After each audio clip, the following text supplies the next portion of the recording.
some spoke of the temple, how it was adorned with beautiful stones and donations. He said, "These things which you see, the days will come in which not one stone shall be left upon another, that shall not be thrown down." So they asked him, saying, "Teacher, but when will these things be? And what sign will there be when these things are about to take place?" And he said, "Take heed that you not be deceived. For many will come in my name, saying, I am he, and the time has drawn near. Therefore do not go after them. But when you hear of wars and commotions, do not be terrified, for these things must come to pass first, but the end will not come immediately."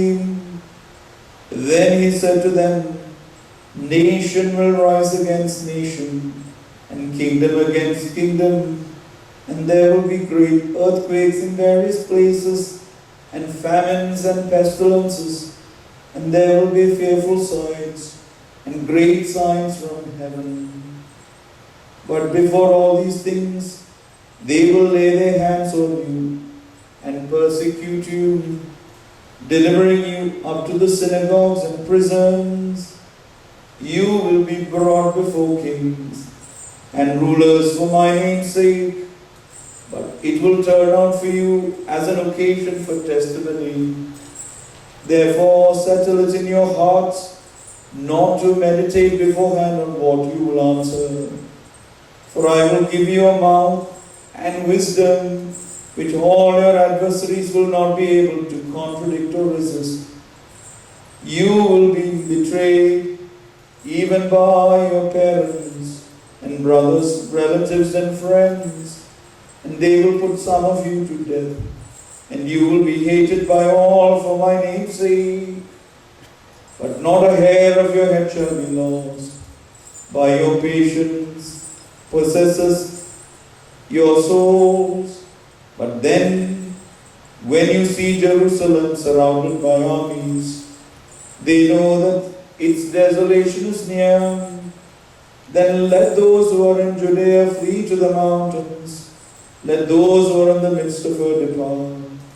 And let not those who are in the country enter her. Barakah. Peace be unto you all. Be upon us forever. Amen. May the words of my mouth and the meditations of my heart be pleasing unto you, O Lord, my rock and my redeemer. Amen. Christ is in our midst. He is and he shall be forever. A happy and blessed feast of the exaltation of the Holy Cross. പൗരസ്ത്യ സഭയിൽ ഇന്ന് സ്ലീബ പെരുന്നാൾ. നമ്മൾ കുരിശ് ധരിക്കുന്നവരാണ്, നമ്മൾ കുരിശ് വരയ്ക്കുന്നവരാണ്. നമ്മുടെ എല്ലാവരുടെയും ഭവനങ്ങളിൽ മോസ്റ്റ് പ്രോബബ്ലി ഫേസിംഗ് ഈസ്റ്റ് കുരിശ് നാം പ്രതിഷ്ഠിച്ചിട്ടുണ്ട്. നമ്മുടെ വാഹനങ്ങളിൽ കുരിശുണ്ട്. ഒരു പക്ഷേ നമ്മൾ ജോലി ചെയ്യുന്ന സ്ഥലത്ത് നമ്മൾ കുരിശ് വെച്ചിട്ടുണ്ട്. We know what it is. We know that it is the sign through which our God, Lord and Savior Jesus Christ destroyed death and opened the way of eternal life. നിത്യജീവനിലേക്കുള്ള വഴി തെളിയിച്ചതും ഈ വിജയകരമായ സ്ലീബായ. But for a lot of us it just remains a symbol. ഒരു അടയാളമായി മാത്രം സ്ഥിതി ചെയ്യുക. ചോദ്യം, is that the very center of our life? Is that the very center of my faith? Is that the anchor of my spiritual life? Especially in a world that seems to be so changing and in chaos. When the whole world turns, നമുക്ക് സ്ഥിരത നൽകുന്നത് ഈ വിജയകരമായ സ്ലീബായിരുന്നു.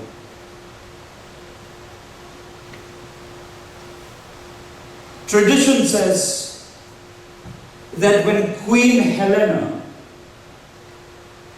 journeyed from Rome to Jerusalem to find the life-giving cross as the mother of the emperor, Jerusalem, a place of worship, ഏകദൈവത്തെ ആരാധിച്ചിരുന്ന, ദൈവം സ്ഥിതി ചെയ്യുന്ന സ്ഥലം, വിശുദ്ധ സ്ഥലം എന്ന് എല്ലാവരും വിചാരിച്ചിരുന്നിടത്ത്, unfortunately many pagan altars to false gods had been raised up. അന്യദൈവങ്ങളുടെ അൽത്താരകൾ അനേകം യെരൂശലേമിൽ ഉണ്ടായിരുന്നു. And so when she journeys from Rome to Jerusalem, which we will sing as we are about to partake of the feast, യെരൂശലേമിൽ ചെന്നു സത്യദൈവത്തെ ആരാധിക്കുന്ന അൽത്താരകൾ കുറഞ്ഞുപോയി. So she, as the mother of the emperor, asked her soldiers to destroy all the pagan altars so that she could start digging to find the life-giving cross. കർത്താവിന്റെ കുരിശ് കണ്ടുപിടിക്കുവാൻ അന്യദൈവങ്ങളുടെ നാമത്തിൽ ഉയർത്തിയ എല്ലാ അൽത്താരകളെ നശിപ്പിക്കുവാൻ ആ രാജ്ഞി പറയുകയും. So first they had to destroy all these altars to the pagan gods. Then they started digging. And of course, she did find 3 crosses, and tradition says that there was a funeral procession going that way. And when the 3 crosses were placed on the one that had departed, the life-giving cross brought the person back to life. സഹോദരങ്ങളെ, നമ്മുടെ ഹൃദയങ്ങളിൽ, in our hearts, in our homes, in our schools, even in our churches, we often build altars to false gods. അതിൽ നിന്ന് നമുക്ക് മാറുവാൻ വളരെ ബുദ്ധിമുട്ടുണ്ട്. It could be the altar of our comfort. സുഖ സൗകര്യങ്ങളുടെ അൽത്താരകളായിരിക്കാം നാം സൃഷ്ടിച്ചു വെച്ചിരിക്കുന്നത്. It could be the altar of pride and power and success and greed and envy and selfishness. യഥാർത്ഥത്തിൽ, the truth, myself included, we are a group of walking dead. ജീവനുണ്ടെങ്കിലും മൃതരായി നടക്കുന്നവരാണ് നാം ഏവരും. Because നമ്മുടെ ആഭരണങ്ങളിലും ഭവനങ്ങളിലും നമ്മുടെ വാഹനങ്ങളിലും മാത്രമേ കുരിശ് സ്ഥിതി ചെയ്യുന്നു. നമ്മുടെ ജീവിതത്തിന്റെ നങ്കൂരമല്ല.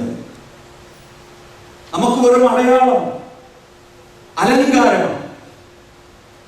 പക്ഷെ ചോദ്യം ഇതാണ്: what will it take for us to destroy the false gods and pagan altars that we have built in our hearts, in our homes, so that the life-giving cross may be exalted within us?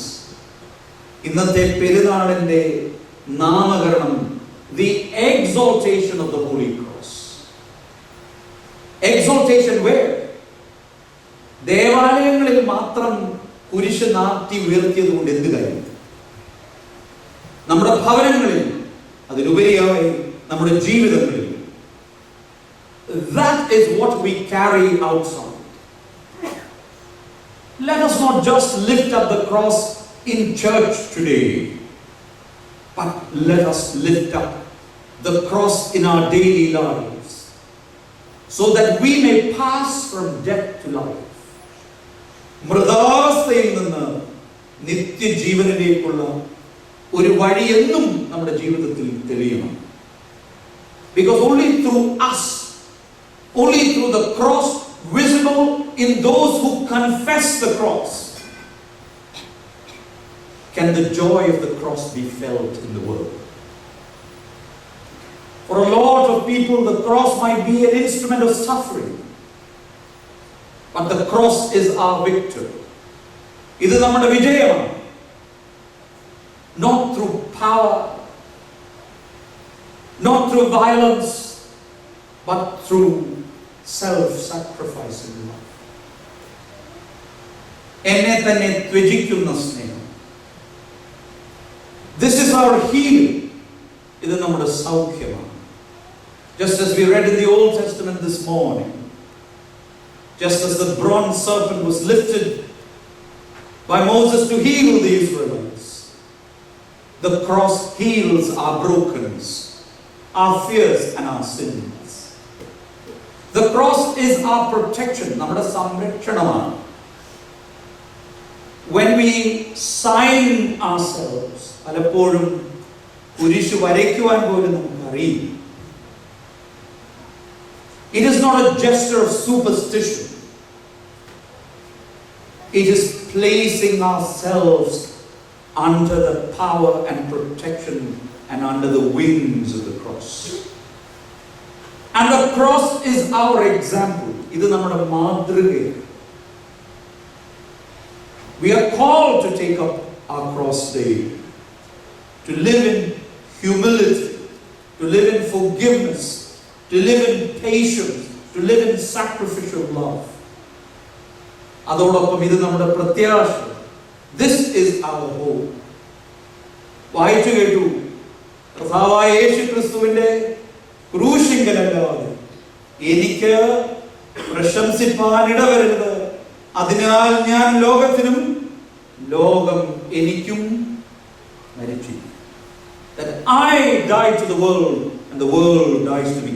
This is my hope. In a world filled with uncertainty, the cross points us beyond suffering. ഇവിടെ എല്ലായിടത്തും suffering ഉണ്ട്, pain ഉണ്ട്, loss ഉണ്ട്. But it leads us to resurrection. It affirms us that no tomb, ഒരു കല്ലറയ്ക്കും ഒരു അന്ധകാരത്തിനും ഒരു ഗാഢ ദുഃഖത്തിനും and no deep despair is the final destination of us who believe in the cross. So my dear brothers and sisters and my dear children, the cross is not abstract. It is a call to lay down our lives for others.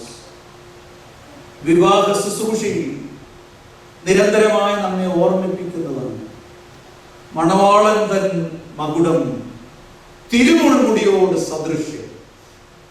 എല്ലാ മണവാളന്മാരോടും നിങ്ങളെ ഏൽപ്പിച്ചിരിക്കുന്നത് തിരുമുൾമുടിയോട് സദൃശ്യമാണ്.